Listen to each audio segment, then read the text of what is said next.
মাটি দিয়ে আজ বানিয়ে দেখাবো একটি ফুলের সাজি। হ্যালো এভরিওয়ান, তো কেমন আছো তোমরা? নমস্কার, আমি প্রিয়াঙ্কা। এখানে দেখো প্রথমেই কিছুটা মাটির একটা লম্বা রোল তৈরি করে নিয়েছি। তারপর সেই লম্বা রোলটা দুদিক থেকে কেটে সমান করে খানিকটা ইউ মতো আকার করে সাইডে রেখে দিলাম। এরপর বেশ অনেকটা মাটি গোল করে নিয়েছি। তারপর সেই গোল মাটিটার ভেতর দিক থেকে চেপে মাটিটা ফাঁকা করে দেখো এটা একটা বেশ বড় আকারের বাটির মতন তৈরি করে নিয়েছি। তারপর ভেতরটা সমান করে বাইরের দিকটাও সমান করে দিলাম। এবার দেখো একটা ছোট্ট কাপড়ের টুকরোর সাহায্যে জল দিয়ে জিনিসটার ভেতরে বাইরে সুন্দরভাবে মসৃণ করে নিচ্ছি।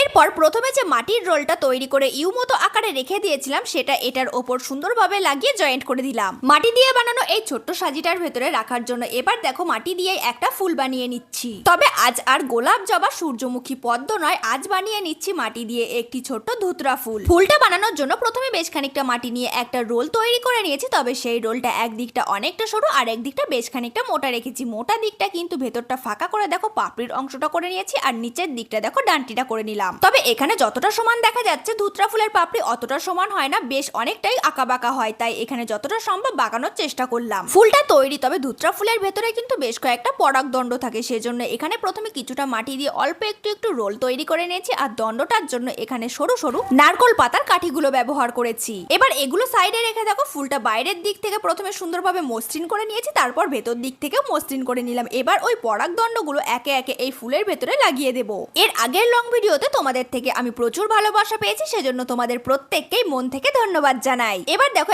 একে একে ফুলের ভেতরে পরাগদণ্ডগুলো লাগিয়ে দিয়ে তারপর একটা ধুতরা ফলও বানিয়ে নেব। ফলটা বানানোর জন্য প্রথমে কিছুটা মাটি দিয়ে একটা ছোট্ট গোল বলের মতন তৈরি করে নিয়েছি। তারপর এর আগে দেখো ফলের গায়ে যে কাটা কাটা জিনিসটা থাকে সেটার জন্য এখানে ছোট ছোট মাটি দিয়ে কাটা কাটাগুলোও বানিয়ে দিলাম। তারপর কিছুটা মাটি চ্যাপটা করে ওপর দিকটা লাগিয়ে দেব। ফাল্গুনি, জিনিয়া, মাম্পি, রোজি, ফারিয়া, রোহান, নুসরাত, মায়া, মারিয়া, ফাহরুজ, ওকিতা, আরাধ্যা, তানজিলা, লামিয়া, আশা, মাহিমা, শারমিনা, জয়শ্রী, রূপা, সুরাইয়া, জান্নাতুল, তিশা, তোমাদের প্রত্যেককে অনেক ধন্যবাদ আগের লং ভিডিওতে কমেন্ট করার জন্য। এখানে দেখো মাটির ঝুড়িটা বানানো হয়ে গেছে, সাথে একটি ছোট্ট ধুতরা ফুল এবং একটি ফলও রয়েছে। সত্যি বলতে কিন্তু আজকের এই ঝুড়িটা তোমাদের রিকোয়েস্টেই বানানো, কারণ রিসেন্টলি আমি দেখছি তোমরা প্রায়জনই বলছো যে মাটি দিয়ে ঝুড়ি বানিয়ে দেখাও। এর আগে একটা সুন্দর ঝুড়ি বানিয়েছিলাম, তাই ভাবলাম আজকেরটা একটু অন্যরকম করি। আর আমি যতটা জানি এই ধরনের ঝুড়িতে শুধুমাত্র ফুল তোলাই হয়, সেজন্য আমি প্রথমেই বললাম একটা ফুলের সাজি তৈরি করছি।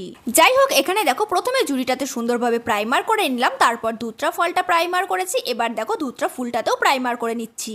এর পরের ভিডিওতে মাটি দিয়ে কি বানাবো সেটা কিন্তু অবশ্যই তোমরা আমাকে কমেন্ট করে জানিয়ে দিও। এখানে দেখো প্রাইমারটা শুকানোর পর ঝুড়িটাতে কিন্তু একটা লাইট পিঙ্ক কালার করে নিচ্ছি আর এই রংটাই সম্পূর্ণ ঝুড়িতেই করে নেব। প্রায় দিনই তোমরা কেউ না কেউ জিজ্ঞাসা করে থাকো, দিদি তুমি কি মাটি ব্যবহার করো মাটির জিনিসগুলো বানানোর জন্য? তো সত্যি বলতে প্রত্যেকের কমেন্টে তো রিপ্লাই দেওয়া সম্ভব হয় না, তবুও যতটা সম্ভব হয় আমি তোমাদের প্রত্যেককেই রেসপন্স করতে চেষ্টা করি। তো আসল কথা হলো আমি কি মাটি ব্যবহার করি। আমি সবসময় মাটির জিনিস বানানোর জন্য এঁটেল মাটিটাই ব্যবহার করে থাকি। আর আমি তোমাদেরও সাজেস্ট করবো তোমরা যদি কিছু বানাতে যাও মাটি দিয়ে এঁটেল মাটিটাই ব্যবহার করো। এখন তোমরা অনেকেই বলতে পারো দিদি ভাই লাল মাটিটা কি ব্যবহার করা যায়? অবশ্যই লাল মাটিটাও খুব সুন্দরভাবে মাটির জিনিস বানানো যায়। এখানে দেখো তোমাদের একটা প্রশ্নের উত্তর দিতে দিতে আমার ভিডিওটা কতটা এগিয়ে গেছে। ধুতরা ফলটিতে প্রাইমার শুকানোর পর ওটাতে সবুজ রং করে নিয়েছি সম্পূর্ণই। আর এখানে ফুলটাতে দেখো প্রথমে সাদা রং করেছি, তারপর সাইড দিয়ে কিন্তু হালকা একটু বেগুনি রং করেছি। তারপর সেই রংটা একটু টেনে টেনে শেড করে দিলাম। আজকের ভিডিওতে তোমরা যারা এই পার্পল হার্ট কমেন্ট করবে তাদের নাম পরের ভিডিওতে অবশ্যই বলবো। সবশেষে কিন্তু ফুলের বৃন্ততে সবুজ রং করে নিয়েছি আর এখানেই তৈরি হয়ে গেল আমার ফুলের সাজি। আমার এই আজকের ফুলের সাজিতে রয়েছে একটা ছোট্ট ধুতরা ফুল এবং একটি ফল, আর এগুলো দিয়ে কিন্তু শিব পুজো করা হয়। তো যাই হোক, আজকের ভিডিওতে আমি টোটাল 3টে জিনিস বানিয়েছি। যদিও জিনিসগুলো খুবই ছোট, তবুও তোমরা জানিও তোমাদের কেমন লাগলো। সাথে চ্যানেলে নতুন হলে অবশ্যই সাবস্ক্রাইব করে পাশে থেকো।